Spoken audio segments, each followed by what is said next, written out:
Dog Nation. My name is Brandon Adams, and welcome into DawgNation Daily, the daily podcast for Georgia Bulldogs fans. Really excited about today as we get ready for the start of the upcoming college football season and what's being said about Georgia, what Kirby Smart had to say, looking back at one important aspect of Saturday's scrimmage, a little bit of an injury update. We'll get that on today's program. A bunch of recruiting news as well, as Jeff Sintel joins us for our Marloes Tavern Insider Update, the aftermath of Cedric Von Prahn's commitment, and kind of a cryptic tweet from a Georgia coach that you can take a couple of different ways. We'll take it in the most favorable way for the Dogs' chances of landing some elite prospects for 2020. We'll tell you about that coming up. It's going to be a really fun and loaded show. We're glad you're with us as DawgNation Daily begins right now.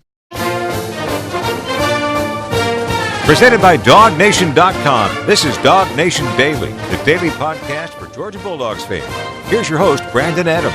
Preseason AP poll came out yesterday, and, well, the news was as expected for Georgia. Number 3 in the poll, and listen, we've known for a while that Georgia is on the shortest of short lists in terms of winning the national championship and compared to how Georgia looks compared to its SEC rivals, compared to most of the teams in the country. We have been of the belief that Georgia is in really good shape. Now, there's obviously the huge issue to deal with of, well, what were to happen in a head-to-head matchup with Alabama in the SEC championship? That'd be round 3 with Kirby Smart as a head coach. Would this one go differently? We'll have to wait until that game is played to know that, and then you can fantasize about potential playoff matchups with teams like Clemson. We haven't seen Georgia and Clemson head-to-head in the Kirby Smart era as of yet. Once again, you're left to kind of speculate or a little bit of projecting how that might look, but we know that Georgia, as much as any team in college football, can feel pretty good about its chances of being in that conversation late in the year. And as a way of kind of putting some numbers behind that, I thought there was a really interesting tweet from longtime college football reporter Brett McMurphy about just how true this is. Now, when I read this to you, this is going to sound like, what do you really do with this? It's going to sound like it could be like a coincidence or maybe superstition, but when you think about it a little bit more deeply, I think it at least means something, even if it doesn't quite rise to the level of being a guarantee for Georgia hoisting a trophy at the end of the year. Let me read you the tweet from McMurphy on the heels of Georgia being ranked number 3 in the preseason AP poll yesterday. McMurphy says, who works for what's it called, Stadium or something like that now, but you've known him from ESPN and venues like that. McMurphy writes, since 2004, every national champ was ranked among the AP preseason top 7, except in 2013 with Florida State, which started at number 11, and 2010 with Auburn, which started at number 22. So McMurphy asks, who is this year's national champion? And he gives you the top 7 of Clemson, Alabama, Georgia, Oklahoma, Ohio State, LSU, and Michigan. Now, listen, I think that there is a way in which this can sound like, I'm not quite sure that means a whole lot. I'm not quite sure that all that's, all that valuable. However, the preseason AP poll probably has more value than you might think because a lot of gamblers will tell you this. You use that preseason poll from the beginning of the year, at the end of the year when it comes to bowl matchups, the teams that were ranked in the preseason poll actually do really well in their bowl games against teams that started the year unranked or started the year ranked lower than them. That runs counterintuitive to what you might think. You would think, at least many of us would assume, that the polls at the end of the year have a way of being more accurate reflections of the quality of teams. But it's actually the preseason polls before the noise kind of creeps in, before we get clouded by the recency bias of so-and-so played well in this game but didn't play well in that game. A lot of that kind of stuff that creeps in over the course of the season only clouds the judgment that for many of those who vote in the AP poll have a lot more clear perspective of who truly is good before a season begins. There's also this. College football has become, and I reckon 2004 and kind of the internet age of recruiting is about the time where this probably started. It has become a sport where it has become very hard to win national championships. Very hard. There are 130 teams now who play FBS football, but there have never been fewer teams than ever that have a chance of winning a national championship than we have right here in 2019, or probably true in 2018, 2017, and things like that. And it's not lost on me either that the two teams who've bucked this trend, Florida State in 2013, Auburn in 2010, winning a national championship without being ranked in the top 7 preseason to start the year. No big surprise here that newcomers at quarterback were a huge boost to their national championship chances. Jameis Winston kind of came out of nowhere as a redshirt freshman quarterback in 2013 with Florida State. Obviously, everybody knows what Cam Newton did at Auburn in 2010. But for the most part, the media, the fans, all of us, we know at the beginning of the year who has a chance to win a national championship and who doesn't, and Georgia is squarely in that conversation. Now, let me let you see a little comparison here as well between Georgia and some of its other competition here. Do you mind throwing the tweet for those of you watching on video? Can we throw that back on the screen just for a second, because there is a point to be made about some of this. Clemson at 1, Alabama at number 2. We obviously know how strong they are and how formidable of a foe they would be for Georgia were those matchups to occur, with Alabama again or with Clemson for the first time. But look down here below this. Georgia's ranked ahead of Oklahoma, and Oklahoma's been kind of a playoff fixture for a while. But y'all, defensively, they were terrible a year ago, and they've been terrible defensively now for a while. Offensively, they more than make up for that. But let's not forget that when it comes to the ways in which you look to see Georgia improve and get better, there is no fatal flaw on the Georgia roster the way there is for a situation like Oklahoma, where against the best teams in the country, once you get out of the pillow fight that is the Big 12, that Sooners defense can cause you just a little bit of trouble. And then with those other teams here, just for a moment, compare Georgia to Ohio State here for a moment. That's a new coach. It's a new quarterback. Georgia, by comparison, has more experience in both regards. I do believe the Buckeyes are a legitimate national championship contender. Let's not forget they have won a national championship during the playoff era, but there's ways in which that Georgia can compare favorably with them.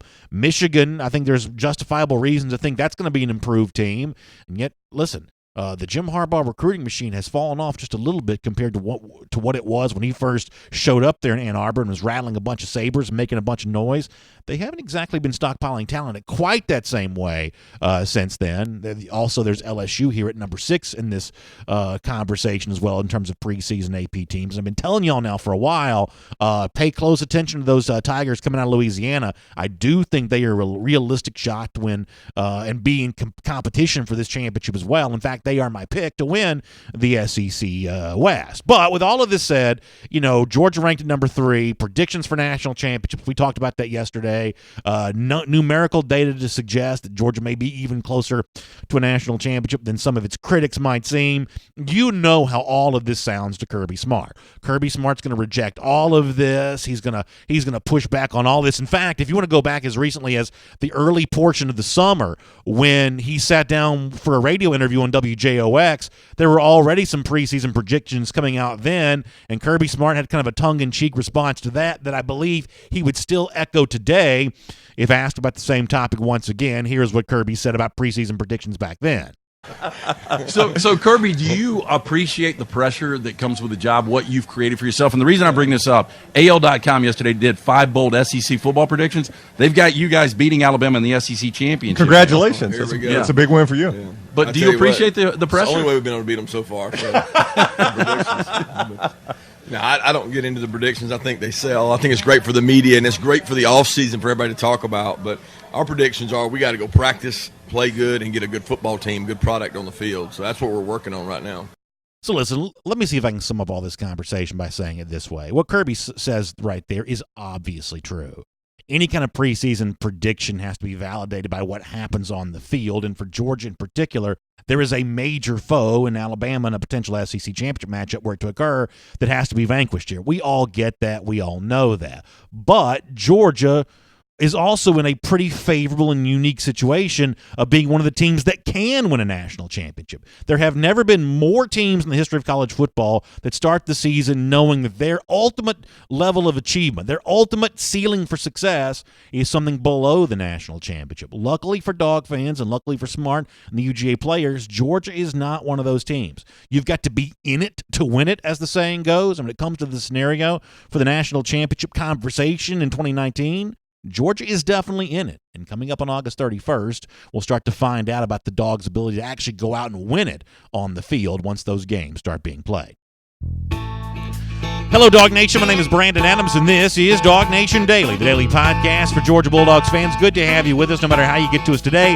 Live on video, 10 a.m., DawgNation Facebook, YouTube, Twitter. radio at noon as well on Athens Sports Radio 960 The Rev, and as a podcast wherever you find them, including the world-famous DawgNation.com. And I am really excited to tell you about something that's coming up this Thursday. If you haven't made plans to be with us yet, I really want you to do that as we do our Kroger Kickoff live this Thursday starting at 6 p.m. at the beautiful Kroger Marketplace in Cumming, right there and on Bethel View Road, 5550 Bethel View Road in Cumming. This is going to be an incredible event. It was unbelievable last year. It's going to be terrific this year as well. It starts at 6 p.m. The entire Dog Nation gang is going to be there talking about those national championship expectations for Georgia, talking about how maybe this year Georgia gets it done. Also got a little giveaway we're going to do that night. If you're watching on video, you can see this now, radio and podcast. I'll have to describe it for you, but these beautiful Dog Nation t-shirts, one of the nicest ones we've created, gray with the Dog Nation logo across the chest. We're going to give these away while supplies last this Thursday, August 22nd, so come out and see us at the Kroger on Bethel View Road in Cumming, the Kroger Marketplace, 5550 Bethel View Road, for our Dog Nation Kroger Kickoff. It starts at 6 p.m. I cannot wait to see you there. All right, it is a Tuesday here on Dog Nation Daily. That means coming up in just a moment, we'll have our Marloes Tavern Insider Update. Great time at Marloes last week. They had a little shindig for us, the Dog Nation team, our buddy BJ, Michael, Connor, Mike, Jeff, the whole crew. My family was there. We had a nice little get-together at Marloes. It's just such a reminder to me about what an unbelievable venue this is, and we'll do our Marloes Tavern Insider Update with Jeff Sintel coming up in a moment. Jeff's thoughts on Cedric Von Prawn, and a pretty interesting tweet from a UGA coach that can be taken of one of two ways. I'll probably not surprise you with the way that I'm taking this, and I'll describe all this for you coming up in a minute with Jeff Sintel as part of our Marloes Tavern Insider Update. Before that, Kirby Smart used a word yesterday, at least on this show. He said it on Saturday, that got our attention, talking about the idea of explosive plays during the second scrimmage of the month of August for Georgia, which took place this past Saturday. Explosive plays, one of those words, playmakers getting involved. When Smart says something like that, just given the fact that he's kind of a defensive-minded coach and maybe not always instinctively going to be all that excited about the offense, a lot of fans are going to lean in a little bit more on this because more explosive plays from the Georgia offense is just something that Georgia fans are hoping for from Georgia this season. Well, exactly what did Smart mean by that with the explosive plays? Luckily for us, he was able to give us a little bit more detail about that. Here is what Smart said going back to Saturday. Well, I mean, I think all colleges in college football are explosive now. I'm not telling you guys they went out there and made 100 explosive plays. That's not the case. I'd be worried about the defense. I think that we've got some explosive playmakers, and we got a quarterback that throws the deep ball well. I mean, it's really one of his better passes, and they were able to connect on some of those today. We will get into who those playmakers are on the receiving end of the Jake Fromm throws in a moment, but let me park on Fromm just for a moment because I think what Smart says right there is really interesting, and I don't believe that's flippant praise from Smart. I believe he means that specifically because here's what we know about Jake Fromm. On the one hand, there are areas in which his game needs to improve. We've talked about his ability, and Fromm himself has talked about his need to be a little bit more athletic in the pocket, keep plays alive a little longer. Some have addressed the issue with Jake Fromm when it comes to arm strength. For prospective first-round picks, Fromm probably has less arm strength than you would expect from the typical first-round prototype type quarterback. That's just a little bit different of a profile of what Fromm brings to the table. However, the lack of cannon arm, the way that Jacob Eason might have had, the way that Justin Fields might have had, does not prohibit you from throwing the deep ball well, as Kirby Smart explains right there. The reason why is because accuracy oftentimes can make up for velocity. And if you have the choice of the most accurate quarterback in college football or the strongest arm in college football, if you only were given the choice of those two wildly different spectrums, you'd take the accuracy part of this each and every day. So Fromm's ability to throw the ball 20 or more yards down the field, even without the strongest arm in college football, is aided by just how accurate he is. I believe that's an important point for Georgia fans to remember. As far as who is catching those balls from Fromm this past Saturday, Smart talked a bit more about that. A lot of the receivers did. It wasn't this, last scrimmage, it seemed like the backs out of the backfield had some big plays. It was the wideouts as a group. Cager had one. George had one. Tyler had one. Trey Blunt had one. We had several guys have explosive. Explosive to me is over 12, 13 yards. Kieras had a big one. So, it seemed very balanced on the explosive part. As far as George, the name that Smart mentions, Pickens, that was obviously the explosive play we all got to see with our own eyes going back to last Saturday, the now viral video of the dramatic one-hand catch coming down in bounds. It was a pretty impressive moment for George Pickens a week ago, and apparently he's followed that up pretty well since then. What did Smart think of the video that now everyone has seen? Well, he also talked a bit about that as well. I mean, I saw it live, so, I mean, I was like, shoot, this is a special player, great catch. He's had, I wouldn't say just like that, but he's had several one-handed catches in practice that, he's a talented player. He's got to learn his assignments and learn what to do because he can certainly help us. Listen, I said this yesterday, and I'll echo it again. If you would have asked me to write a script for Kirby for what I would have liked to have heard from him after the second scrimmage on Saturday, pretty much what Smart said, for the most part, was exactly what I would have hoped to have heard. We talked yesterday about the praise for the starters, including the offensive line, apparently having a better scrimmage this time than they had a week ago. I think that's an important next step for Georgia to take as it builds momentum for the start of the season and for Georgia championship chase this season that is built, I believe, in large measure on improving the number of made plays, dynamic passing plays. Hearing Smart say that he liked what he saw from Fromm and the receivers in that regard, I think that's pretty good news as well. Now, we'll all get a chance to see this with our own eyes coming up on August 31st, but in terms of the description you just got from Kirby right there, that sounds pretty good to me. With that said, here on DawgNation Daily, let's get ready to talk to Jeff Sintel right now. From Athens and across the SEC or wherever the recruiting trail may lead, here's a DawgNation.com insider. Time for a Marloes Tavern insider update. As I said before, I was at Marloes last week a couple times, and boy, red carpet rolled out every single time. I was there with my friends Caffey and Ann from Marloes for lunch one day last week, and anytime you're there with them, they're going to bring out kind of like the dessert platter, and you get a chance to sample a lot of different things. Listen, y'all, I love it. It's good stuff, and I hope you'll check out the Marloes Tavern right there in your neighborhood really soon. And don't forget, we've got some fun stuff coming up with Marloes here this upcoming football season, so stay tuned for more details about that as we get a little closer. For now, though, as a part of our Marloes Tavern Insider Update, let me say hello to Jeff Sintel here just for a moment. And, Jeff, let's begin our conversation, if you don't mind, with the big news for Georgia going off the weekend. You foreshadowed this a bit when you were with us on Friday when it comes to Cedric Von Pran. He is now in the class for 2020, and I'm curious for you to tell us, what do you think Van Pran's addition means for Georgia?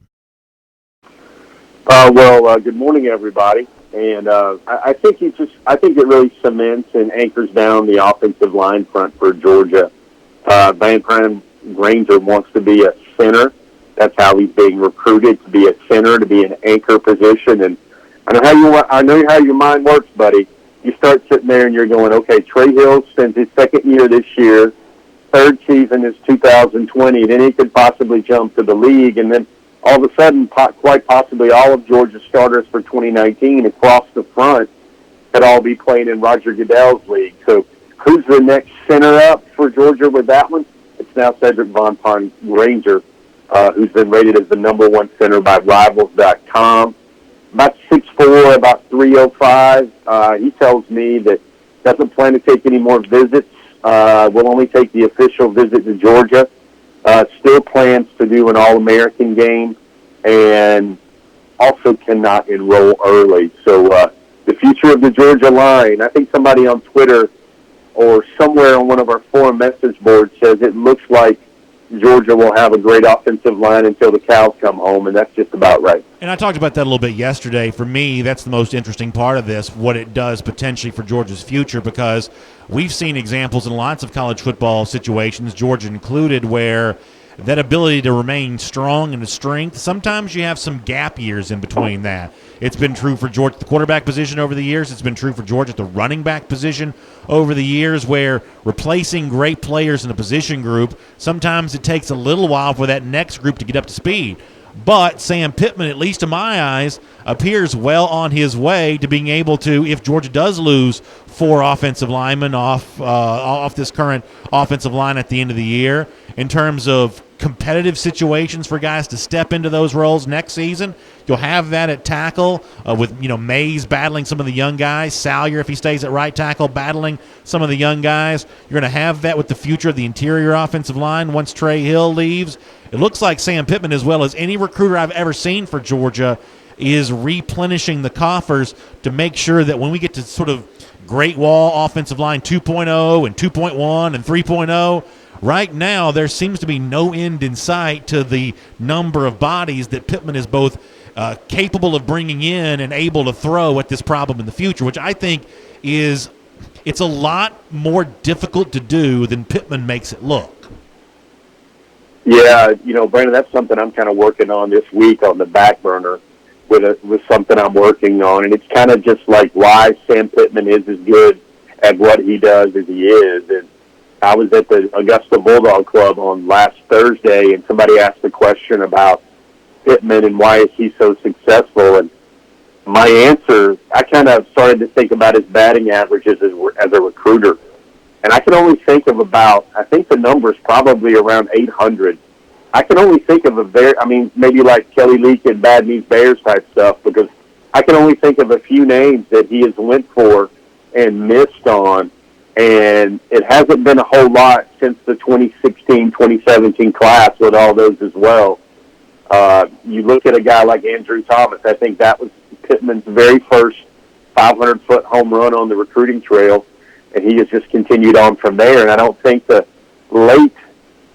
very late pull of Solomon Kinley, now seen as a first-team All-American guard, in some of those services they're rating him higher as an All-American prospect than even Andrew Thomas. But Solomon Kinley was that former lifeguard in Jacksonville, Florida. He was a 3-star, and Georgia had been swinging and missing for guys like E.J. Price and other big tackles in that first class. And Brendan, watch Solomon Kinley. He has an All-American season this year, and he very well might go down as the biggest prospect in the entire 2016 class, which was Kirby's first class at Georgia.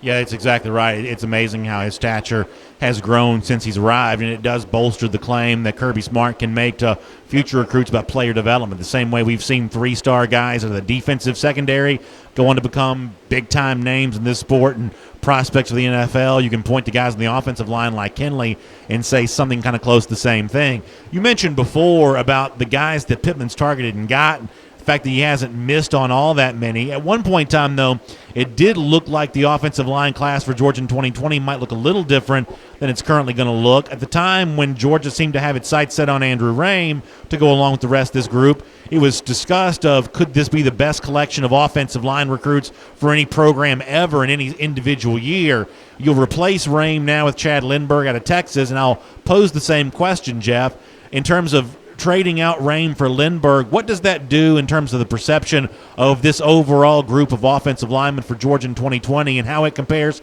historically to some of the more impressive collections we've seen any program bring in? Yeah, well, I guess the simplest way to say that is that, I don't know, Brandon, you're a young teenage guy and you asked your dad and parents for a big 4x4 truck for Christmas, and instead of getting the shiny red one, they deliver you a shiny black one. I think is that the big loss, that instead of it's the red, you get the black 4x4 Raptor or whatever you want to call it, because Lindberg was the top 140, 150 prospect. Rame was the top 100 prospect. And you also got to remember shifting out Akiola Agundi as well. But you start looking at this class, Brandon, and perhaps it could be even better, because I know people like to rank them, and that's the only way we can right now in terms of how well they're rated. But the lowest rated member of the class is a guy by the name of Joshua Braun, who doesn't do any showcase camps, doesn't do any openings or Under Armour regionals where he goes head-to-head against other top prospects.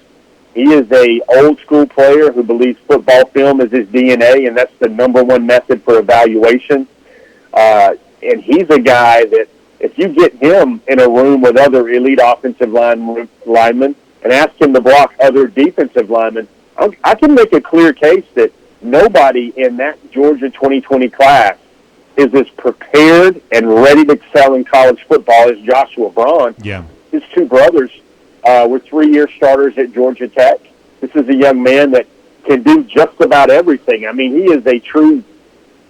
I said on Twitter, man, they should make a reality series for offensive linemen and have Joshua Braun in there, the lowest rated future signee for Georgia in this class. Because I don't know if you saw his rendition of Frank Sinatra's "My Way," but add it to the list of all those things that this young man can do. Well, what I did see is, and it's rude to mention this and not show it to our audience, but I don't have the video prepared to show, he absolutely mauled someone in a Twitter video that I saw the other day that was absolutely against Twitter's terms of service. You want to talk about absolute? I mean, this is a crime if it takes place anywhere other than on a 100 by 53 and a third piece of grass. He mauled somebody in a video, Jeff. So if you want to know what Braun's all about, one of the clips that I just saw of him on Twitter the other day shows the just brute physicality with which he plays the game. Yeah, I think the nickname going around social media right now is they're calling him Brontosaurus. And you know, when you look at that, you think that's some person's child that Josh Braun just did that to. But that was legal, man, within the bounds of the game. He didn't leave his feet. He just extended his arms. And I'm pretty sure that defensive lineman didn't really want to jump in A gap or B gap on the next play after he just got bounced by the Brontosaurus. Yeah, no doubt. It was very impressive to see. Now, speaking of videos, I know you wrote about this yesterday for DawgNation.com. I thought that Georgia did a great job of kind of bringing in the track star, who's really a global sensation. He's probably more famous outside of DawgNation than he is inside of DawgNation, despite the fact that, for the most part, for UGA fans, he's a household name. I'm talking about Matthew Bowling. It was kind of a, and you may know the backstory in this better than I do, a recreation of the famous 4x100 relay that he kind of came from behind on the last leg on to win. It almost looked like the Beat the Freeze thing. For those of us who are in the Atlanta area know the Braves promotion they do each and every night where he makes up a lot of ground really fast. Jeff, I thought the video that Georgia made to show this off was really well done. They're using a lot of drone footage now in some of their hype video type things, which I think is a good addition overall. To see the players' reaction, including Trey Blunt, who can be audibly heard at the end of the video, just reacting to how fast Bowling is. This video was just really, really fun and really, really well done. And sometimes that's the only reason something needs to exist. It was just a really good video by Georgia. What did you think of it? Well, I don't normally take a tweet and turn it into a story, but Brandon, that was just so much fun. It was just kind of clicked on every level. I think David Andrews summed it up very nicely when he said, "This is Kirby Smart in Georgia, encompassing the entire Georgia athletics department and the branding in order to make something momentous for the fan base." And here's what happens. And we all saw it coming that Kirby Smart was eventually going to try to recruit Matthew Bowling onto his practice field. And what it is at the end of this camp grind, the Georgia team is kind of exhausted, and a really savvy coaching staff, what they try to do is they try to make things fun. And it's at the end of practice, and they're about to run gassers. And then all of a sudden, we've seen the Olympics so far across the summer where coaches take on the players. And Kirby Smart set up a match race between players of the team and then also coaching staff members. And I think the players foursome went Warren McClendon, Timon Mitchell, Amir Speed, and then Richard LeCount. And then Georgia had some coaches in there, Scott Sinclair and others. And when it came down to the very last end, Kirby was supposed to run against Richie. And yet Kirby made a late substitution for that, and he brought in Matthew Bowling as a clear ringer to run that race. And Richard LeCount III is a very fast football player. He's a very fast player for the Southeastern Conference. He's going to time great at the Combine when he goes to the NFL one day. And it looked like he had about a 15-meter lead on Matthew Bowling. And then Matthew Bowling just hit a gear that very few humans have. And there's a reason, eventually we got a story on Matthew Bowling that will come up. And I do make the argument, man. Some pundits can look at that and say, that's another lead the Bulldogs lost late in closing time. But Matthew Bowling, I can make the case that is the best athlete the University of Georgia signed last year. With apologies to Nolan Smith and Trayvon Walker and to Kobe Dean, and apologies to Anthony Ant-Man Edwards, Matthew Bowling just has the juice, the national juice, and this out-of-this-world athleticism, even for the Georgia athletics program. Yeah, I want to speak over my skis here for a moment because I don't really follow track and field all that closely. I'm just not that much of a fan of the Olympic sports. But on a global level, there's a very good chance that within the next 10 years that Bowling is by far the most famous athlete or figure on that field in the video that was shown there. quite likely he becomes as famous as Carl Lewis was, as famous as Michael Johnson was, maybe as Usain Bolt is. I mean, like I said before, I'm not a track specialist or a track expert, but I have certainly heard his name kind of kicked around in track circles, national media circles, global media circles. I mean, there's a chance that it's going to be remembered when he was at Georgia type scenario for him one day when he's on the biggest stage that the world provides. So it's kind of cool to see him, in this Georgia video right now, given what the expectations are for him once his college career is done. Yeah. I mean, the things he can do, if you look at the metrics for what he's done in track, and Brandon, he started out as a decathlete in high school, but he kept getting hurt, and they decided really to let him loose on the 100 just this track season. And Georgia somehow outkicks UCLA and Stanford and Texas for Matthew Bowling, but he's a 200 guy. He's a 400 guy. I think the one that's the most viral is when the final race of his high school career, he's in a 4x400. And, man, it looks like the guy, when he takes that anchor leg, has about 30, 40 yards on him. And he hawks that guy down and beats him at the end. And that's just stupid fast speed. Not only does it break the monotony of the camp, but it kind of lets all the players on the team see the University of Georgia athletics program for what it really is. When they get a touch with greatness like that, and some people feel that when you combine Matthew Bowling's track speed, which I think he has clocked the fastest time when aided for a high schooler ever, but also a fast 10.13 that was not aided by the wind, and that was under legal conditions of 10.13. People can project him to be doing great things, and especially in the long jump. Brandon, when Matthew Bowling does his first long jump for Georgia and the indoor season this fall, he will set the school record for the long jump, which has been held for years by one Champ Bailey, the NFL Hall of Famer. How about that? And nobody really recognizes Matthew Bowling as being the most likely future gold medal winner he has will be in the long jump.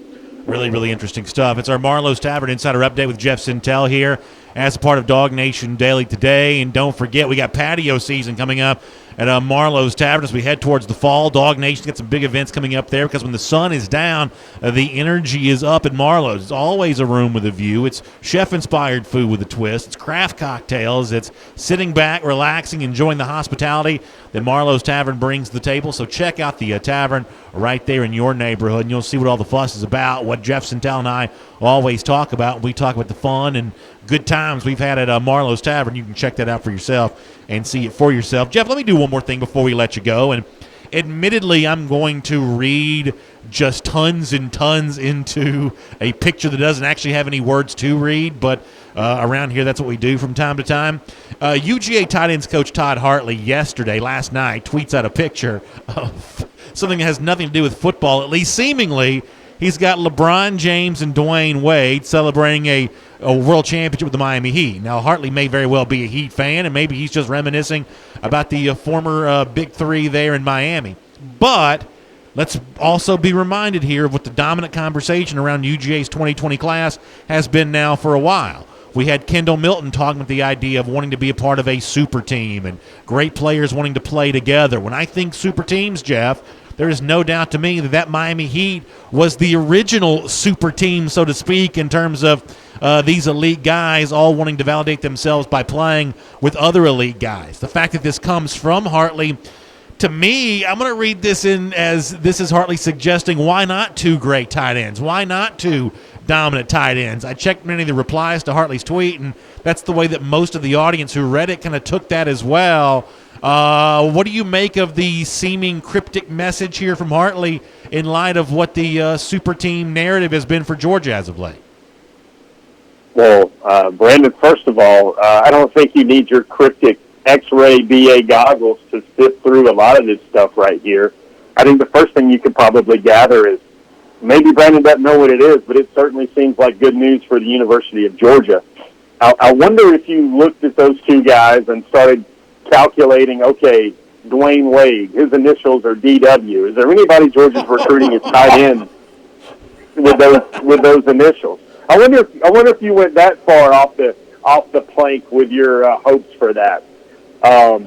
Man, this is cryptic Twitter season, And there's no secret that Georgia has an idea of 2 tight ends they want to add to this class.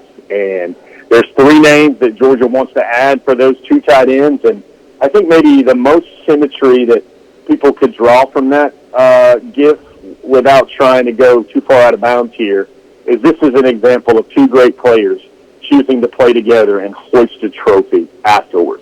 I think that's probably the message for you there. And the sales pitch, and I agree with you on that, the sales pitch on this really is the point of, and we've seen it with Milton maybe towards Evans, you may be seeing it here with a Theo or a Gilbert or as you said, the DW, the Darnell Washington as a part of this, that the presence of the one is the validation for the other, that back in 2017 the phrase was savages want to play with savages. However, the phrasing has evolved here over the last couple of years that you prove how good you are by how good the other players around you are. That's become the modern recruiting sales pitch, not just for Georgia. Clemson uses that to great effect as well. Alabama now has for a while. Ohio State, frankly, uses that pitch seemingly pretty well too. But that really is the pitch, is it not?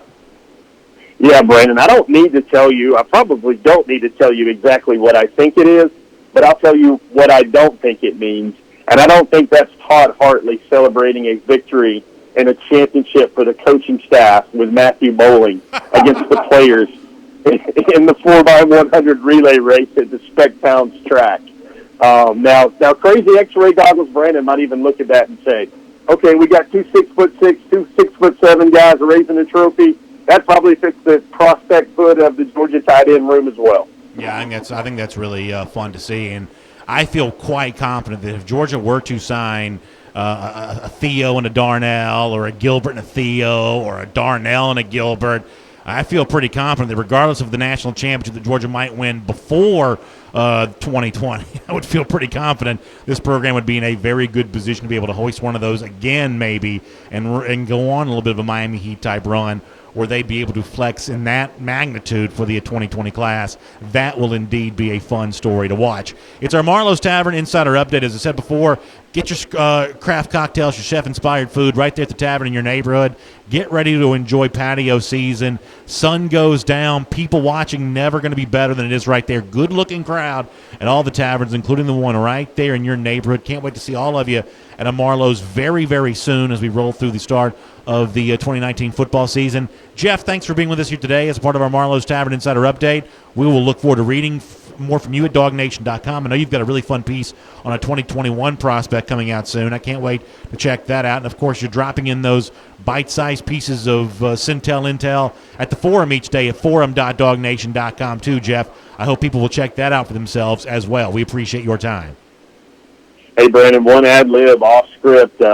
Marloes definitely had a moment for my family over the last week, and Ann and Coffee do such a great job. But what happened last week, get this, man, it checked every base. Mother-in-law approved, kid approved, and golfing buddy approved by Marloes. Everybody chose Marloes for different methods and different meals last week for my family. So, hey, listen to BA on this one. It is a great neighborhood place. Yeah, no doubt, Jeff. We'll talk to you soon. See you, man. Let's take a look around the rest of the league. This is SEC Through. Great stuff from Jeff Syntel, and very interesting that Jeff absolutely took the bait on the Todd Hartley tweet, even making the connection that I hadn't made. He took it a step further than me, that with the Dwayne Wade, Darnell Washington, same initials. I don't know if that's what it is or not, but certainly it's fun to have Jeff play ball with us on that. Great stuff from him. Before we roll through with our SEC Through, let me tell you about something really fun that I'm going to do on Saturday that I hope that all of you will do there as well. I hope you'll come by and see me for Customer Appreciation Day at Universities Forever. Now, this a great store, Universities Forever, is going to be holding this from 10 a.m. to 5 p.m. The Redcoat Alumni Band's going to be there playing some of their favorite songs. They've also got some of that officially licensed Redcoat band gear. I told you this yesterday. The Redcoat logo is actually one of my favorite logos that any of the UGA properties use. It's a really cool chance to get some of that. Also, a whole bunch of tailgating stuff and other UGA gear for you.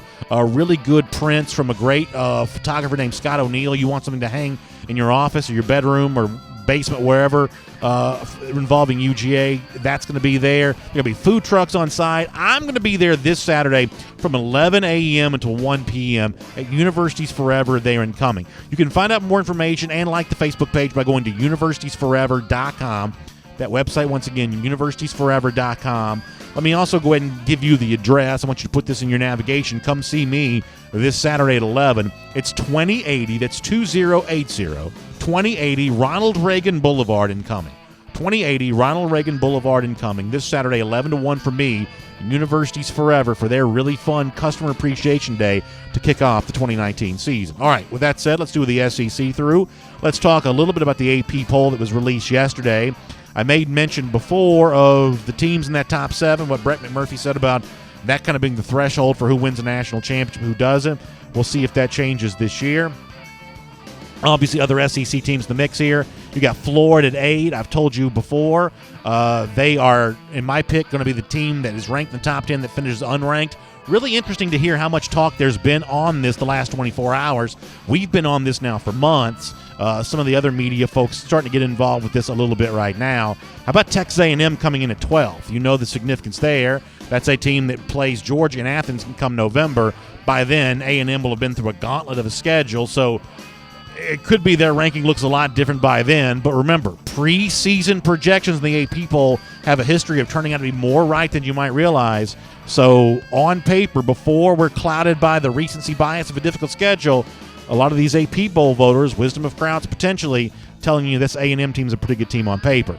You got Auburn at 16. I think that's a respectable number for the Tigers here. You roll on through, and you see kind of the rest of the group here. That kind of ends it when it comes to the SEC. Missouri did hop in here with 117 votes, almost receiving enough to make the top 25. Mississippi State gets 87. So that's kind of the scenario when it comes to the SEC. Now, speaking of Florida, who I mentioned before, you know, Dan Mullen has a habit of doing something, and he's done it within the last couple days or so, which I hope that you notice. This is not lost on me. Mullen in praising Felipe Franks, and it's not my intention here to sort of bag on Franks. That's just not what we really do around here. But I am going to bag on Dan Mullen because that is what we do around here. Mullen gets paid, Franks does, and that's the difference in my mind. So Mullen has this way of saying Felipe Franks has improved more during the offseason than he did the entirety of the 2018 season. Now, at face value, there's a chance that is true. But to me, there are lots of examples of Mullen doing this thing where he's like, hey, don't pay attention to what you saw with your own eyes back during the season. Let me tell you what you can't see. Let me tell you what you haven't seen during this offseason, what I've been able to see. Behind closed doors, Felipe Franks has gotten so much better. I think there's a temptation to say things like this to your fans because this is the kind of thing that fans want to hear, and it makes you more popular with them. There's only one problem, though. The entire world's going to get to see this for themselves come this Saturday against Miami. One way or another, Florida, because they're the point spread favorite in the game, the preseason top 10 team, they are going to be the talk of the college football world come Sunday morning for one of two reasons. Either they validate some of the things that Mullen's been saying, including how much better Felipe Franks looks, or they're going to have egg on their face as simply a paper tiger pipe dream. Now, I think you can probably guess which side of this I'm likely to be on for what the Sunday conversation is going to be like. But Mullen has to be very, very careful with what he says because his fans are listening. Now, the rest of the college football world is listening too in the hopes they get to laugh at Mullen once it's proved wrong. Florida fans won't be laughing. This is a restless fan base. And Mullen's attempt to hype up his program, I think, is one of the things that may lead them to be in a very bad mood by the time the cocktail party rolls around. One more thing I wanted to mention, our buddy Christopher Smith, who former colleague of ours, now writes a little bit for AL.com, he wrote kind of an interesting piece about why Alabama as a national championship bet might not be quite as good a bet as you might think. Now, this is obviously based on the odds. Alabama has very, very short odds to win a national championship. One of the things that Chris mentions is the uncertain health regarding Tua Tagovailoa, the fact that Clemson as of late has seemingly had Alabama's number, the fact that now that you've got the Ayabi and Noma transfer, the injury to the linebacker the other day, it's not quite as deep of an Alabama team as it once was. The fact the rest of the SEC in some respects is getting better, and what I think may be the most important issue, the fact that once again Alabama completely reconfigures its coaching staff over the course of the offseason. Now, I don't want to oversell this for what it is, because the truth is, if all things are equal, Alabama is still on the shortest of short lists of teams that can win a national championship. Tide won it as recently as 2017. But in terms of the perception of Alabama, maybe Alabama's not quite as bulletproof as some people imagine. I thought this was a pretty good piece from our buddy over there at AL.com. It's at least a different perspective on what to expect from the Crimson Tide this year. We'll make that your SEC through. And before I let you hear some more from Kirby Smart on an important topic, let me take a quick moment to talk about my friends at Callaway Resort and Gardens. Now, this year, we have a cool opportunity this fall because Georgia normally has one bye week. This year, because of the longer span of time for the season, there's 2 bye weeks. When you're thinking bye week, I want you to think about Callaway Resort and Gardens, a terrific spot to get away to. You know, right now, you can do a late summer thing here before the start of the season, or as I said, the early fall getaway there as well. The beach is still open. The weather's still great. The pool is nice. Obviously, the golf courses are fantastic. We've played those. The amenities around the resort are amazing. Both, I'm talking about the spa stuff and then the gardens and kind of the family shows for kids and things like that. Callaway Resort and Gardens is just an unbelievable place for you and your significant other to go to, or for the entire family to sneak away and go to over the weekend or during a bye week, something like that. So go to CallawayGardens.com. You can find out more about this. Callaway Resort and Gardens, a great getaway for us a little earlier this summer and a terrific getaway for you. You need to plan your trip and book that now. CallawayGardens.com. All right, we've talked a lot on today's show, DawgNation Daily, about kind of the aftermath from the scrimmage from Georgia on Saturday. One important issue that late on a Tuesday we still haven't gotten into too much this week, a couple injury situations that Kirby Smart updated for us on Saturday. One of these is going to be a little new for you. A couple of these you've heard him and us talk about in the past. Here is Kirby Smart updating the status of a few key injuries for Georgia now, less than 2 weeks before the start of the college football season. Yeah, Nakobe's banged up. He wasn't able to scrimmage today, but he's going to be fine, we think. I mean, he got out there and moved around some, did some stuff. Julian is coming off the ACL repair, and he's practiced every day. I mean, he does some periods with us, and he does other periods with a trainer where he runs and gets his mileage up, but not as much contact stuff. So he's doing a little bit of both. And then who's the other one? David. David does about 50% with us, 50% with a trainer. So Julian and David are both older players, fourth-year players who are not 100%. So we're trying to control their volume of reps, also giving some of the other guys reps. But they've practiced each day. Yeah, so he says they practice each day, and obviously the fans are going to more fixate on the notion with Nakobe Dean, the fact that he didn't scrimmage on Saturday.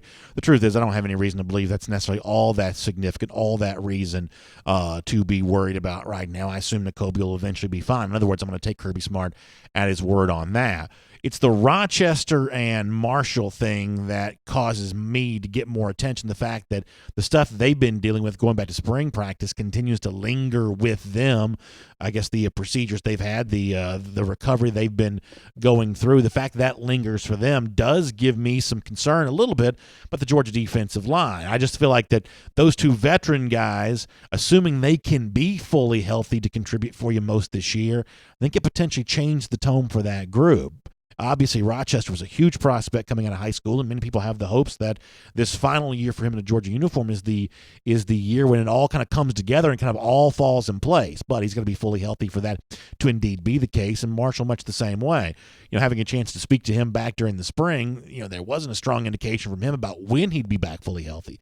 Sounds like he's getting closer, but still not quite 100% as of yet. Georgia's defensive line needs to be improved. Obviously, that's an all-hands-on-deck situation. You need as many healthy bodies as you can get, so we will continue to watch and see how Rochester and Marshall develop in that regard. All right, let me quickly do the Gator Hater Updater because I've got something else I want to mention before we go off the air today. 1,025 days, that's how long it's been since Florida's beaten Georgia. that's good news here on DawgNation Daily. Now, to close out the show, I also wanted to mention this. I know many of you are aware of this. You can read more of the details at DawgNation.com, but Georgia plays Arkansas State later this season. Blake Anderson, the coach, yesterday took a leave from the team, stepped away to deal with the cancer battle that his wife has been going through. And sad news last night as we found out that Wendy Anderson, the wife of Blake Anderson, the Arkansas State coach, has passed away. Obviously, this is just incredibly sad, devastating news as real life creeps into football, which is supposed to be our escape to all of this. Georgia has stepped up in the past in a big way to the families of the teams that has played. And my guess is DawgNation will show up big for the Andersons later on this season. So sorry, and our prayers to the Anderson family on that. We'll see you tomorrow here on DawgNation Daily. And on video, yeah, just incredibly sad news, just devastating to hear about that. I didn't know about Miss Anderson's cancer battle at all until the news was given that Blake Anderson was stepping away from Arkansas State. That may have been common knowledge to others. I wasn't aware of that. And then, to find out that she's passed away, I mean, y'all, you don't even have to have me put this in context for just how devastating this is. And boy, as I said before, DawgNation certainly has the Anderson family and the Arkansas State football family in our prayers here, both now and, throughout the 2019 season. This is tough. For football coaches, how much time they spend on the job, how much effort they put into all that. Many of them will tell you that the wife, the mother, is the anchor at home, the person that kind of holds it all together, the glue that holds it all together. So, the family structure is important, and obviously, for Blake Anderson, I'm sure he's devastated and confused and unsure of really what life's supposed to look like going forward. All we can do is send our sympathy and our prayers, and here on DawgNation Daily, that's indeed what we'll do. So, with that said, we will make a clumsy transition to our typical topic at hand. We'll do our R.S. Andrews, cool down and take as many of your comments as we can here over the course of the next few minutes. Air, heating, plumbing, electric. R.S. Andrews does all of those for us here at DawgNation and do those for you as well. So check out Dari and the team over there at rsandrews.com. Let me go to YouTube first today because I believe I started on Facebook first yesterday. So I'll start on YouTube here first today, and we'll kind of roll through and get as many of these comments as we can in the time that we have allowed for that today. By the way, I'll also tell you this. I'm really looking forward later on this afternoon on the AJC's Facebook page, live from East Lake Country Club as a part of the Tour Championship preview. Obviously, the conclusion of the PGA Tour playoff season will take place this weekend with the Tour Championship there at East Lake. I'm going to preview that today with Martin Stevenson, the executive director of the Tour Championship. We'll look ahead to Justin Thomas, who starts this thing 10 under par based on his performance in the playoffs thus far, including winning at Medina this past weekend. Kevin Kisner representing UGA, trying to win a $15 million grand prize. We'll do all that on the AJC Facebook page coming up at around 2 p.m. today, so looking forward to that.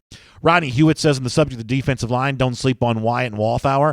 I agree with you in both those regards. I think it'll be interesting to see if Walthour, who I've heard some good things about in practice, I think it'll be interesting to see if he makes that first trip to Vanderbilt, given the short 70-man roster that you can put on the bus to go up there to Nashville. But would I expect to hear from him during the season? I would.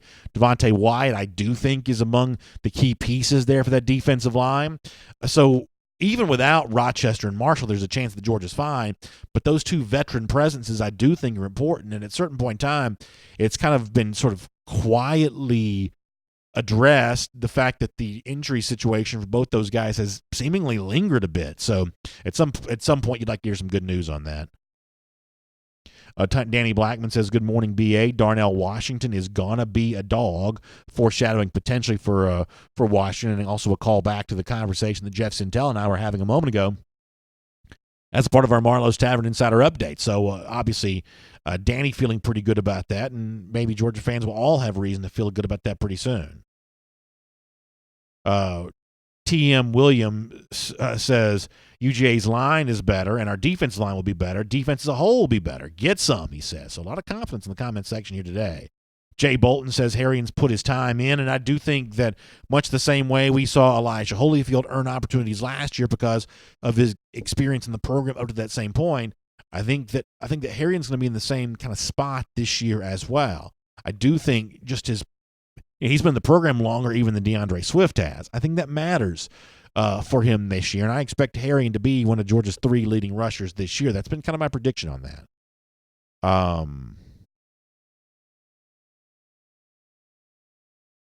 Bulldog Chris says, if Vanderbilt beats Georgia, then Duke is going to blow Alabama out of the water. I don't know if one of our trolls was saying that. I am thinking about taking Duke plus the points in week 1 versus Alabama. Cutcliffe has been a really good coach early in the season in non-conference games against the spread. Alabama, do they have a ton of motivation to go out and blow that game out? Obviously, I don't think the Blue Devils win in Atlanta, but assuming it's a sleepy crowd, Alabama's been to Atlanta a lot. Maybe their fans don't travel in huge numbers this time around. Could I see what I'm guessing is probably 28-point number, something along those lines? Could I see Duke keeping it a little closer than that? I think I probably could. I believe I probably could. Joe Barger said, how many points is Duke getting? If I had to guess, it's more than 3 touchdowns, maybe 4 touchdowns, maybe. If I had to guess, that's about what I'm thinking. Dennis Wilson says, BA, Duke's not beating Alabama. Dennis, you got to listen to what I'm saying. I'll take them plus the points. Maybe. Bruce Mitchell says, how do you feel about our wide receiver core? I feel better about it now than I did probably earlier.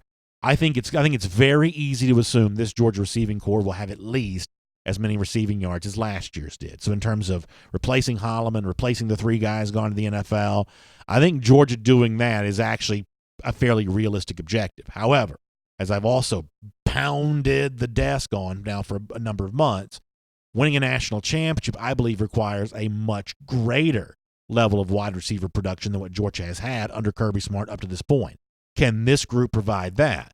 I think there's a chance they can. Between the mix of veterans, both in terms of Simmons, who's played at Georgia, Cager and Robertson, who've played a good bit elsewhere, the young guys, I do have high expectations still for Pickens and Blaylock.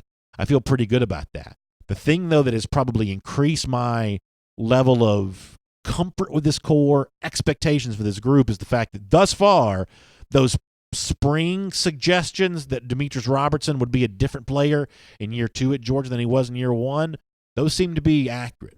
Robertson, I believe, is a part of this core right now. That's a 5-star talent. That's an athletic ability very similar to what Georgia had when it had McCole Hardman. That's a guy that you can put into this core, and therefore you can build around him. I don't know that he's going to be Georgia's leading receiver, but I'm the most confident of anybody on this roster that he'll rank among Georgia's top 3 leading receivers.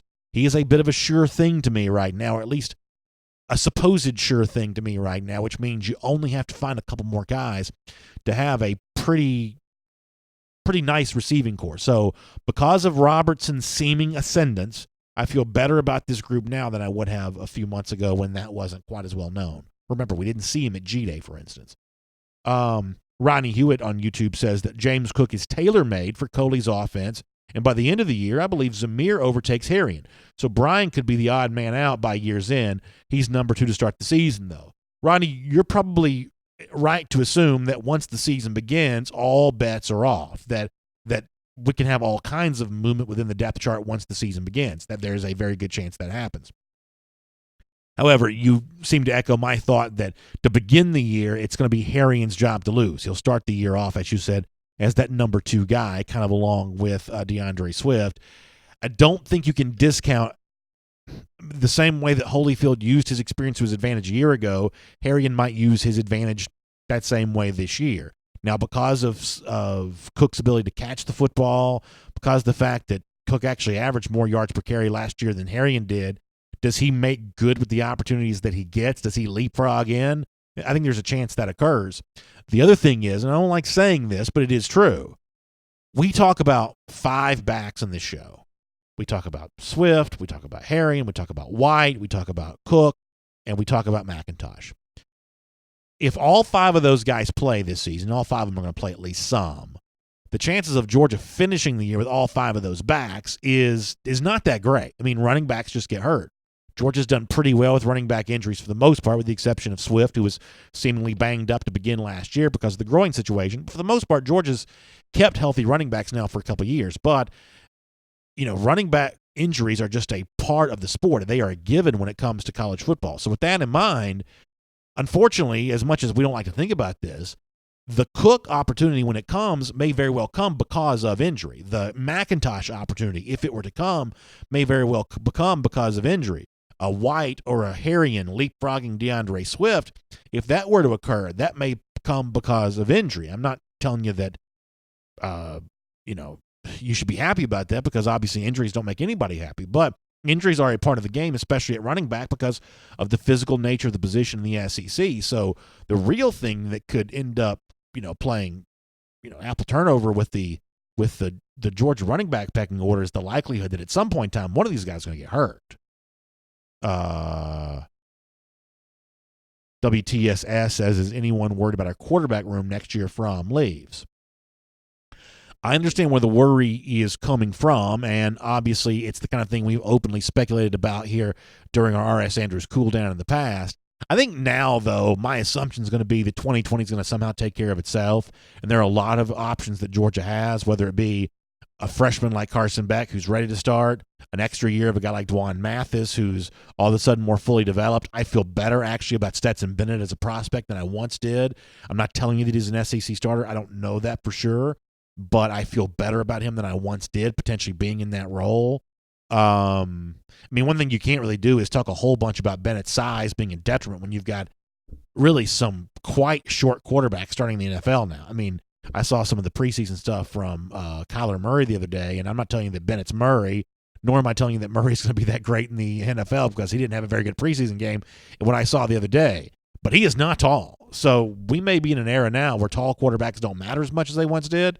So there is and that's before you even get to the potential of adding a veteran transfer into the discussion. So somehow, some way, I believe that 2020 will take care of itself. But I understand where your concern is coming from. Let me go over to Facebook for a moment. We'll get some Facebook comments, part of our R.S. Andrews cool down today. And I hope you guys are all doing really well today. I hope you're getting ready for the start of the season. Hope you enjoyed the nice update from Jeff Sintel and some of the recruiting stuff. I thought that a lot of that was pretty interesting, to be honest with you. I thought a lot of that was quite interesting. Let's see what we got here. Philip Jordan Wells says, we'll be 5 deep at running back until K-Mac. It could very well happen. Justin Glay says, he says, how about showing some love up north as well? Let's see the rest of Justin's comment. Kroger and Rome, Georgia is very nice. You know what? That might actually be really fun. We did a lot of stuff this summer out and about. We were at Cowley Resort and Gardens, kind of over in West Georgia. We did get up to North Georgia in terms of Brasstown Valley Resort and Spa, but an event in Rome, I would like to do that. I'm sure the folks at Kroger would be very glad to have us. Rome's obviously a hotbed for high school football, so that'd be good. That'd be fun. Maybe we can try to make that happen, Justin. Wyatt Fielden says Kirby will want Fromm to stay next season for the Bama because I don't believe Carson Beck will not be ready to play Bama, so I think Fromm stays.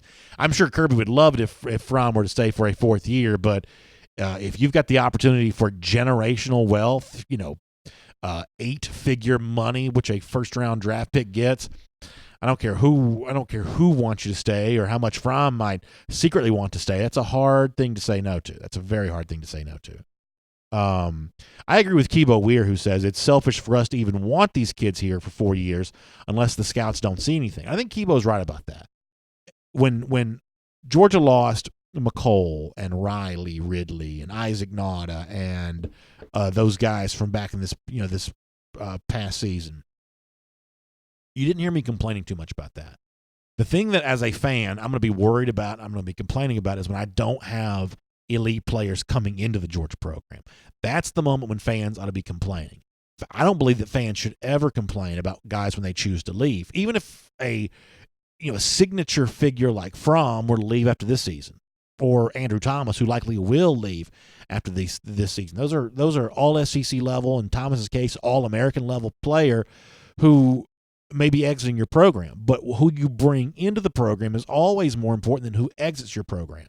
And if you're the kind of place where seniors don't leave or juniors don't leave, if that's the kind of program you are, there's a certain kind of prospect who's not going to view your program very favorably, not very attractive. I mean, Kendall Milton has said with his own lips that one of the main reasons why he was interested in Georgia is because of his belief, and you may have even been told this, but his belief that DeAndre Swift is about to leave the program. So juniors leaving, even when they're not first-round picks, is the kind of thing that makes five-star and very high four-star prospects like a program better. So I am very comfortable with the idea that Georgia is, for the most part, going to be a 3-year proposition for most of its elite recruits going forward. Year 1's about developing your body. Year 2 is about learning the position. And Year 3 is about dominating. And most of these careers are going to be over in the blink of an eye.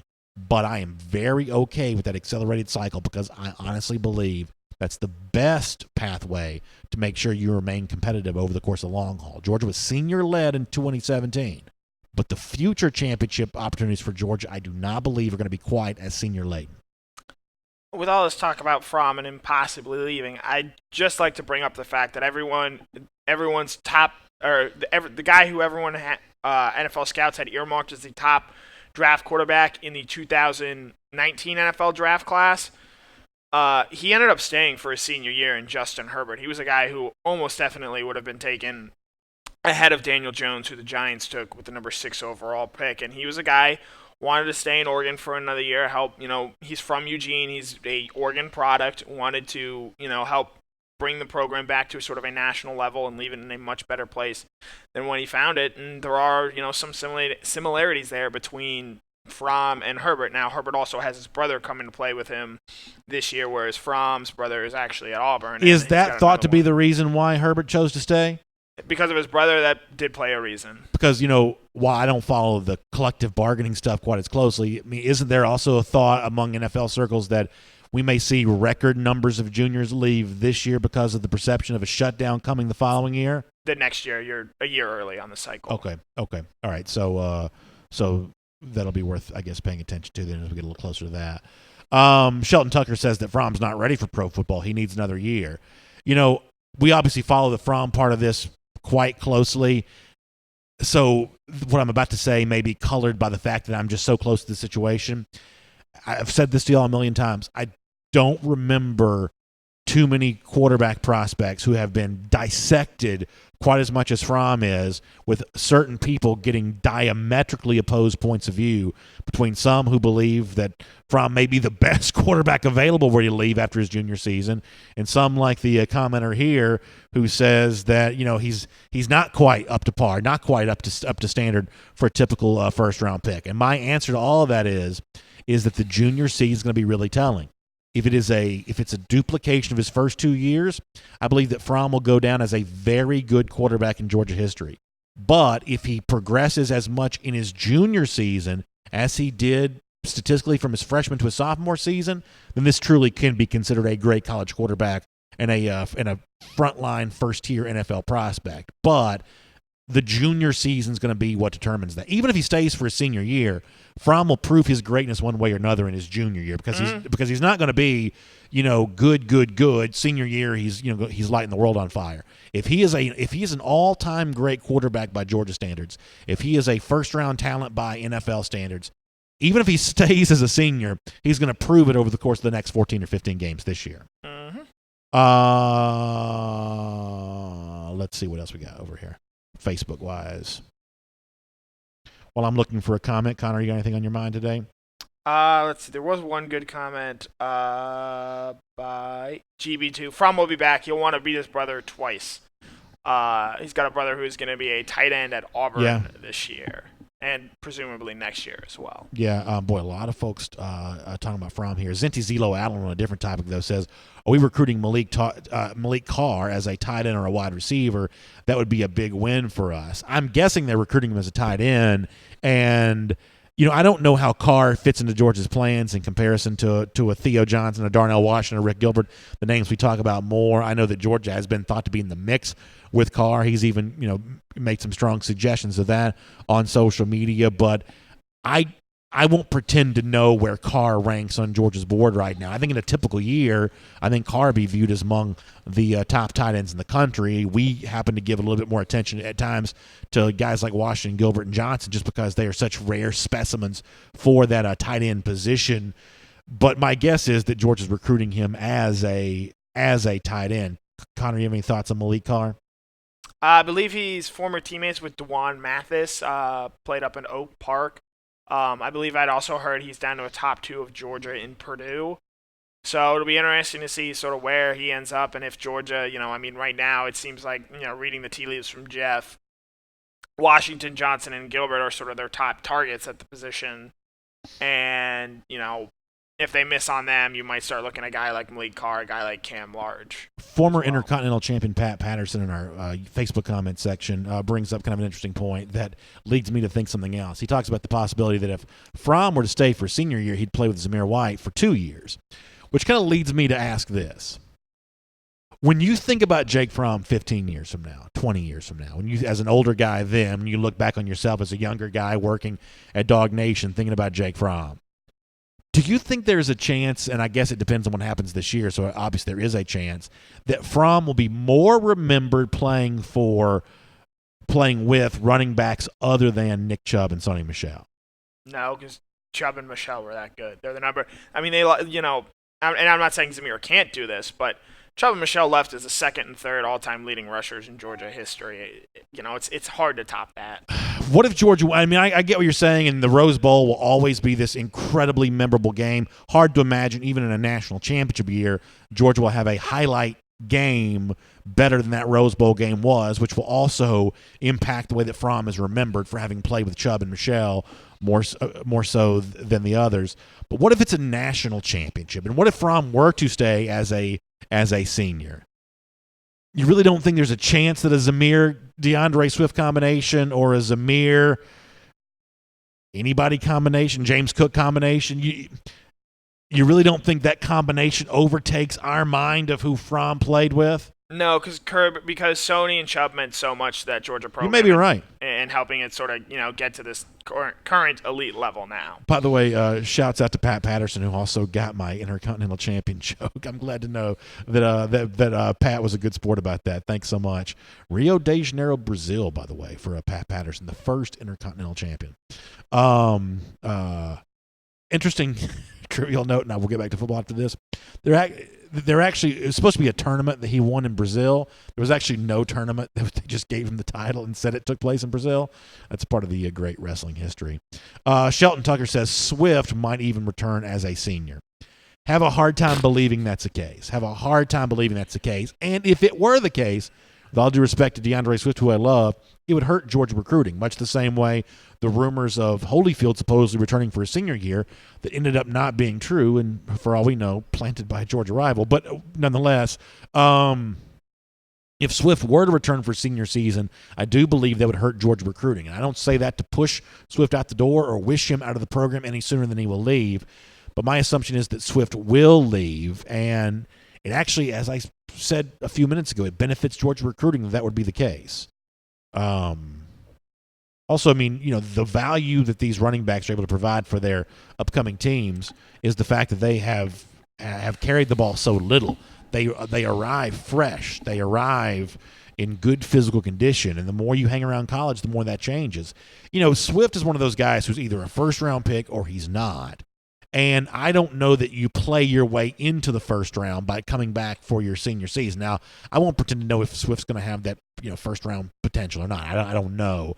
We know that we've seen seemingly more guys drafted in the first round as of late compared to kind of a long drought for that. But at least that's the perception I have anyway.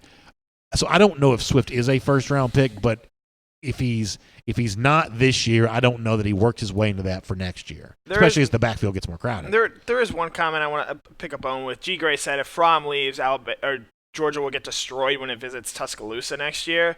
I don't know how you can say that given the losses that Alabama's about to potentially see this year. Tua's gone. Jerry Jeudy, Henry Ruggs, Devontae Smith gone. Najee Harris probably gone. Alex Leatherwood, Jedrick Willis likely gone. Xavier McKinney, safety, very good player, likely gone. Shaim Carter, Trayvon Diggs at corner, Dylan Moses, Anthony Anthony Jennings as well. I mean, to predict what that 2020 Georgia-Alabama game is even going to look like, with given just how much turnover these rosters expect to have, because to your point, these programs are now ones where it's 3 and done, and you're going to have some more unknowns some year, but there are going to be talented unknowns. I mean, that's just a foolish prediction right there. Joe Barger says that all this talk about wearing black jerseys versus Notre Dame, I'd like to see them versus Auburn. Jake wearing it after a W against Tyler would be his phone screensaver for life. I'm assuming Joe means as a senior, if Fromm were to stay for 2020. This year, that game's obviously at Jordan-Hare, which means Auburn will be the dark-colored jerseys. Georgia presumably will have to wear the white, but it does kind of, I guess, reinstate the conversation that's been ongoing about will Georgia wear those jerseys this season. I know that Brad Nessler in our program called for Georgia to wear them versus Notre Dame. I'm assuming that's not going to be the case. If I had to guess, we go another year without Georgia wearing the jerseys. I think the cool, and I use air quotes to this, the cool gimmick that Georgia's going to show off in its stadium this year is not the black jerseys. I think it's really exciting about this LED lighting stuff that you see in some of the recruit pictures. I think that Georgia does not want to distract away from making that look cool. I know Alabama's got a version of this as well. So I don't think Georgia goes black jerseys this year. I don't know if they ever wear them again. I don't really quite know why. They make such a big deal about them in recruit pictures but don't ever actually wear them in games. But if I had to guess, not wearing the black jerseys to me is an overwhelming point spread favorite. Yeah, you said you don't think we'll see them next year. I think it could be maybe another 100 years before we see those black jerseys. Yeah. Again. But hey, they'll be great for off-season content. I think it'd be really cool if Georgia starts trolling fans even more, where like the recruits slowly start wearing even more varied like gimmick uniforms. Yeah. It's like you see like they wear the stormtrooper uniforms. From it's like Amarius Mims is doing an official visit to Georgia next year, and he's like holding like a silver chrome Georgia helmet under his arm. They just keep making more and more like alternate jerseys that they never wear in games. There's a part of me that would be very entertained by that. For sure. And to go back to G. Grace's point about Georgia, Alabama next season, I've told you before, I'm on the record as saying that one way or another, Georgia's a point spread favorite in that game come September. Not ready to pick a winner of the 2020 Georgia-Alabama game next September, but in terms of making a guess with the point spread, I'll take Georgia as the favorite there in that game, which means one way or another, I don't think it matters too much who the Georgia quarterback's going to be. You know what I'd kind of like to see them do with the black jerseys? What's that? So, if I'm remembering correctly, for the first time they wore them against Auburn, they warmed up in red jerseys. Yeah. Oh, yeah. And then they came out and changed them during the game. And the coolest part of that was, because I was there that day, everybody was hoping for the black jerseys. Not only did they warm up in red jerseys, the captains came out in red jerseys. So, captains come out before the team runs out. Many of you are aware of that. So, captain's helmet underneath, their arm, they all go walking out to midfield in their red jerseys, and then the team comes running out in the black.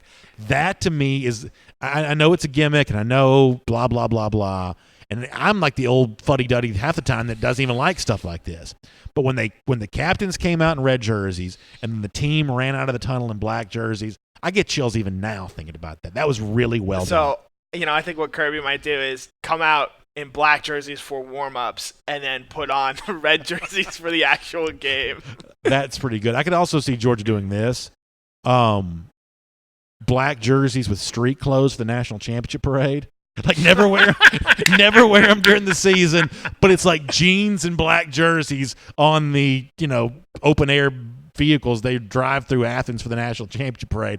I could see that being taken. I could see that being done there as well. Chime Dog says, he said, I don't want the black jerseys. The red jerseys are UGA's brand. Wearing black diminishes UGA's brand.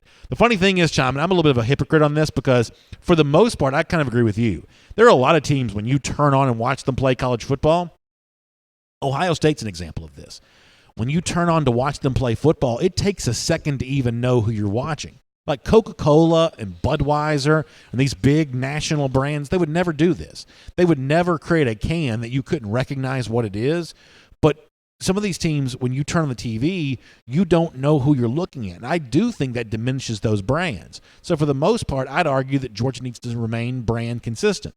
However, the more I see fans get excited about the black jerseys, the more my stance on that just kind of softens.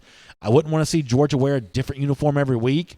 But the black jersey thing, it doesn't really bother me all that much. In fact, I would even go so far as to say, we had a commenter on one of our shows a few weeks ago who said, simple as this, Georgia ought to wear the black jerseys for any game that starts after 3:30. Anything later than 3:30 is a night game because it's likely starting 5 or later. Anything like that's a night game. Georgia, if it has an opportunity to wear black, should wear black all the time. I'd be kind of okay with that. It's like, wear them more. Wear them half the time if you want to. Don't just make it a one-game thing don't wear it to make it your biggest game of the season because that, could theoretically put a bigger target on your back. Do it like, how LSU has night games. Those are special there. A black jersey for night games I think would be kind of cool. But we're also just never going to see them. Rob Dog says no to the black jerseys. And as I said before, for the most part, I like traditional classic stuff when it comes to uniform design.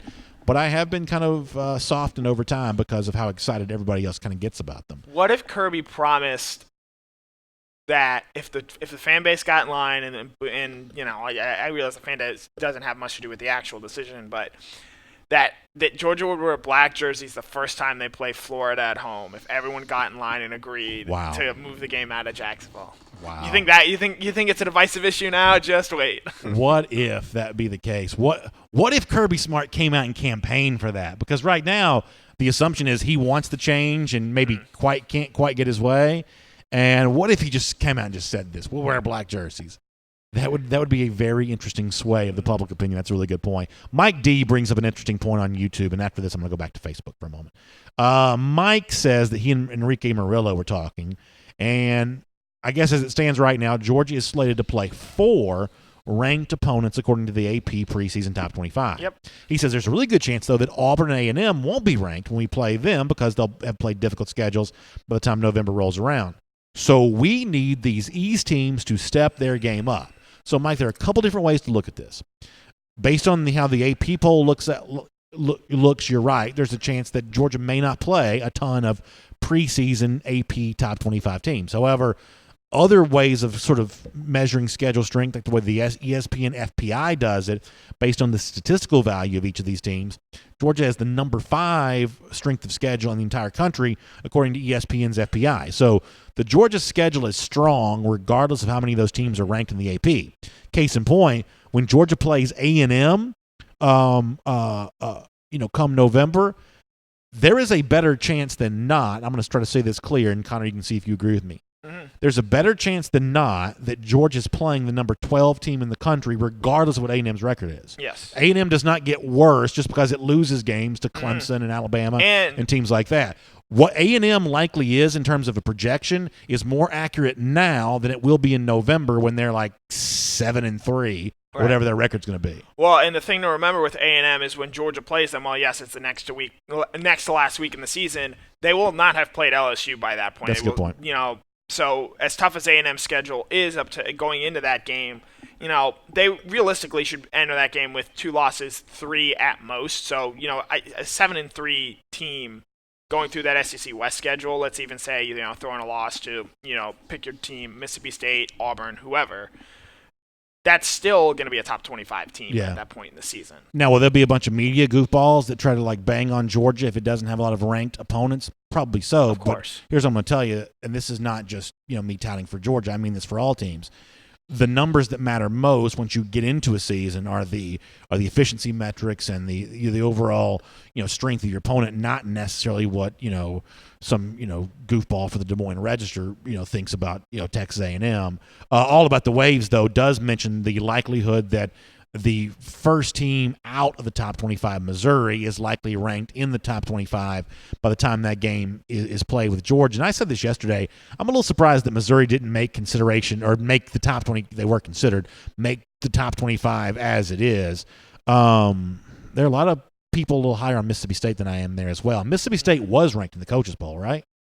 I believe so. I think Mississippi State is ranked in the coaches poll. poll. Bill Conley, he sort of did a comparison between what the S&P thinks and what the poll said. So the polls, it makes sense. Teams like Oregon, Texas, those guys were a little bit more overrated, whereas Mississippi State, Missouri, Memphis, those teams are actually a little underrated. Yeah, I mean, which which kind of makes sense given Texas a national brand, Oregon a national brand, Nebraska a national brand. Those teams sort of tend to get overranked anyway, whereas no one's really spending all that much time thinking about Missouri, Mississippi States of the world. Well, I'm also going to talk about both sides of my mouth here for a moment, because while on the one hand, I am a little bit of a believer of the wisdom of crowds that can emerge for preseason poll. When the AP preseason poll gets it wrong, they almost always get it wrong in the same direction. Connor mentioned an example of that, overrating so-called national brands. Also giving a little extra steam to teams that won a bowl game the previous year is a pretty typical error that both the AP poll and the coaches poll have made over time. So when you see a team, and I'm going to once again sound biased, but this is just the only example I can think of. When you see a team like Georgia ranked third, despite the fact that it looked terrible in the last game and a half that it played, last season, there is something to do. There's something going on there, because that's not the typical error the AP poll would make. So the AP poll can get it wrong. When it does get it wrong, it usually gets it wrong for the same reason. Justin Glaze asked an interesting comment that I'm gonna tweak a little bit. He says, "BA, what committed recruit are we most likely to fit?" Instead of that, I'm gonna say, which recruit committed elsewhere would you be the happiest to see them flip to Georgia? Couple good answers here. Yeah, a couple good answers. I mean, Javon Dexter kind of quickly comes to mind, just because of the fact there's a realistic chance that happens.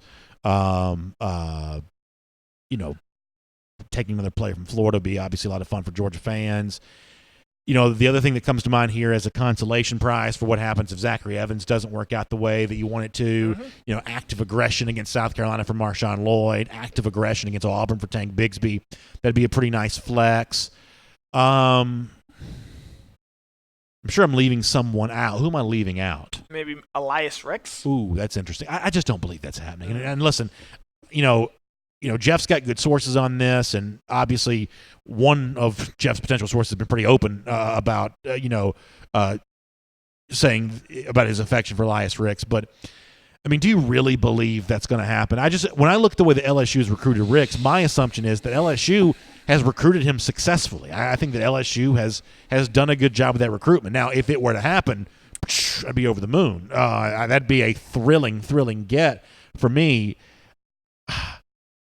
But if Georgia gets, and I'm the one that typically wants as many as you can get, a quarterback tandem for the 2020 class of Jalen Kimber and Keely Ringo, that's pretty good to me.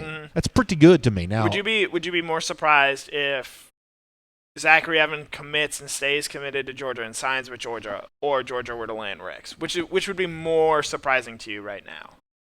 Landing Ricks would be more surprising. It would be more surprising, because this is a position that LSU's always recruited well.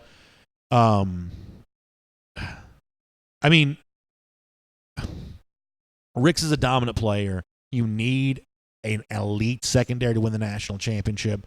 But of the 5-star names that are, if you want to include him as being out there, of the 5-star names that are out there, I would not rank him as even Georgia's third biggest need. I'd put elite tight end ahead of him. I'd put Jordan Birch ahead of probably them all, and I put Zachary Evans, right there as well. I want to see Georgia emphatically answer its running back need with 2 5-star running backs. Birch is just the kind of game changer that potentially completely evolves the way that people look at what Georgia has done with its defensive line, what it will be doing forward. And, when you have, and I feel the same way about James Williams for the 2021 class, who's a safety. When you have one of these guys that just sort of sticks out in terms of what you typically expect from that position, in the tight end position this year, you got a couple of those guys. You just got to get one of those guys. It's a best player available situation. In the NFL draft, I always favor best player available drafting.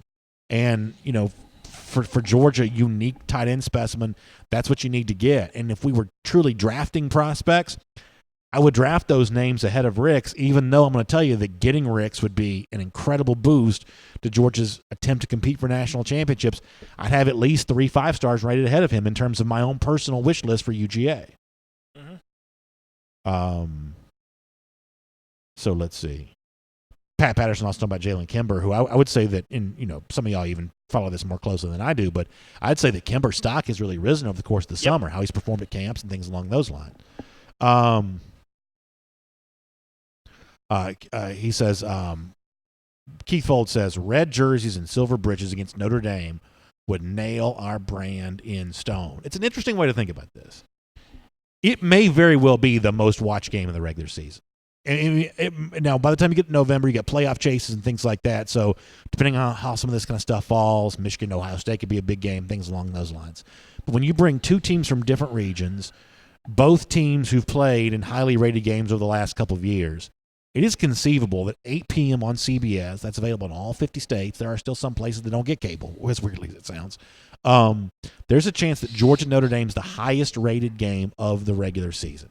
So whatever you put on TV that night is what America's going to know about you. Yep. Whatever you want your commercial to be, that's your chance to do it. I think that's a pretty important point from Keith there. So if you want to be known as the classic red jersey, silver breeches, that's a good way to get that known. If you want to be known as something different, that's a good way to show that off there as well. I wouldn't be surprised if that Georgia-Notre Dame game outrates, a potential playoff game. Yeah. I mean, I said this either during the regular show or the cool down at some point in time. It's not Notre Dame driving the bus for that rating as much as it used to be. Georgia in the SEC championship last year outrated Notre Dame's playoff game against Clemson. Now, that was a blowout, so there's a little bit of an extenuating circumstance. But Georgia has played in, if you look at the 10 most highly rated games of the last 2 years, Georgia's been in a handful of those games. So Georgia as a national brand, CBS has helped with this. Obviously, ESPN's connection to the SEC has helped with this too. Georgia's a national brand is a lot bigger than it once was, and the national recruiting proves that. But just in terms of average casual fans, Georgia's just a bigger national brand than it used to be. Kind of neat to see. Gerald Harmon says Notre Dame might wear their green jerseys. I mean, we've seen this in Georgia, Florida before. The home versus home. I used to have kind of a crackpot idea that I wanted. This is like a few years ago. I was thinking this. I wanted SEC teams to both wear dark colored jerseys during SEC games. I don't really know why I wanted that. I wanted it to be like full color, full combat. That was gonna be my tagline. LSU's in purple, Georgia's in red, Auburn's in blue, Georgia's in red. Arkansas plays Alabama. We got a little bit of an issue. We have to do something about that. Right. But that was my idea that I had for a while there. Mike Anderson says Notre Dame has a huge national following. Yeah, Mike, I'm not saying it doesn't. I'm saying in terms of the way things used to be, where in a game like this, Notre Dame was the only one bringing in national following. That's not quite the same way anymore. Not quite the same way anymore. Antoine Gray says that we, meaning Georgia, are the most hated on because we haven't won in a while. It is kind of interesting. I'm going to take a slightly different take on this than Antoine is, but essentially arrive at the same point. I do believe if you made a list of most hated teams in college football, Georgia, I believe, nationally would rank a little higher on that list than you might think because, for the most part, you get to be hated by winning all the time. I don't know that Clemson ranks on a most hated list, but Alabama certainly does. Ohio State would rank on a most hated list. Notre Dame would rank on a most hated list. And while those teams, Notre Dame especially, haven't won as much lately, a lot of the people who'd be voting in this are old enough to remember when they were winning a whole bunch, and some of that stuff still carries over.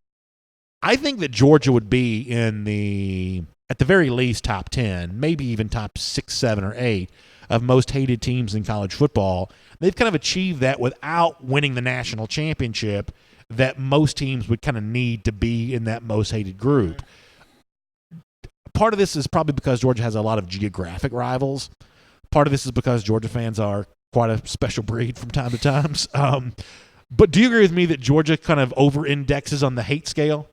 Yeah, I mean, they're probably not as hated as they're certainly not as hated as Alabama. No. They're probably not as hated as Ohio State or Michigan, maybe from a national perspective. They're not as hated as Florida used to be. Right. I don't think Florida shows up on a most hated list anymore. Now, for Georgia fans, they would, but nationally, Florida doesn't show up. Whereas 90s, Urban Meyer, 2000s, Florida would be one of the 5 most hated teams in college football. Florida hasn't really been relevant on a national scale since really at any point this decade. So I think that's where there's just sort of a different level of hate there. It's one thing to have a regional thing. It's another thing when you have fans in California celebrating your team gets skull drugged 44-16 in a national championship game. Kevin Drummer says about UGA's brand that it feels that way in the South, but once I moved to the Northeast, to the casual college fan, UGA here is irrelevant. Yeah, I mean, listen, I'm not going to pretend that Georgia doesn't still have some barriers to break down in terms of its national perception, but it wasn't all that long ago that I don't even think you could have called Georgia a national brand, because in truth, there are only a small number of true, actual national brands. Notre Dame has been one and is still one, despite the fact that it doesn't win the way that it would have in sort of its glory golden years. The Northeast is a pretty good example of this. That's the hardest region to get college football attention because that's the region, I believe, most fixated on other sports. So I'm not going to tell you that Georgia is a national brand on par with the Michigans, which is truly national brand, Ohio State, Notre Dame. In fact, I'm not even quite sure how many true total national brands there are. But there are plenty of measurable examples of how Georgia is growing in that regard. Apparel sales have been that way for a long time. You know, when you count apparel stuff into this, UNC is close to a national brand. North Carolina is a very recognizable logo, sell a ton of apparel. Duke. They're very close to a national brand. Duke, yeah. You know, you probably don't see it show up in the money part of it quite as much, but in terms of the TV ratings for basketball, you certainly see that. So, you know, but when you start looking at the overall metrics, how TV ratings have grown, how overall revenue has grown, Georgia's becoming something that it wasn't as recently as probably even 5 years ago, probably. Bruce Eklund says he lives in Pennsylvania. The SEC and UGA are relevant in Pennsylvania. And that, Bruce, may be as much of an example of, even though we think of that as the Northeast, there are certainly large parts of Pennsylvania that are not the Northeast, at least in terms of the overall, you know, tone of the towns. I think of Pennsylvania personally as being a much more of a college football town, therefore much more aware of the various college football teams. But it is a fun conversation nonetheless. Any final thoughts from anybody comment-wise before we get out of here? Connor, anything for you? Have a great day.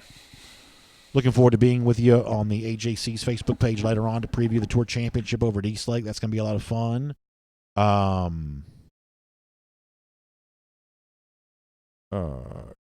Chime Dog says most hated depends on relevance. Bama wasn't hated very long ago because they weren't relevant. Soon they'll fall out of relevance again, just like Georgia Tech. You may be right about that. Devin Glenn talking up Devontae Wyatt. Some good stuff. Jermaine Dunbar Trucking says, I've seen a lot of Pennsylvania Georgia fans. Yeah, somebody sent me a few months ago a Pennsylvania Gator Hater license plate, which I thought was kind of cool, like a real one on like a real automobile. I thought that was kind of cool. Nice to see. Anyway, y'all have a great day. Let me remind you to make sure you get your Atlanta news now from AJC.com each and every day. This is one of those things that you can kind of check in and see a lot of, you know, stuff throughout the day about what's going on to stay up to date on what's happening in your world, especially if your world involves the Atlanta area. You know, so whether it be serious news, whatever else, it's all there for you at the AJC. You can go to AJC.com and get your Atlanta news now, AJC.com. Huge thanks as well to R.S. Andrews for making the R.S. Andrews cool down possible for you. Air, heating, plumbing, electric, still very hot. Even with some stormy weather from time to time, the temperatures are not cooling down as of yet. That's why you want to make sure your house stays cool down.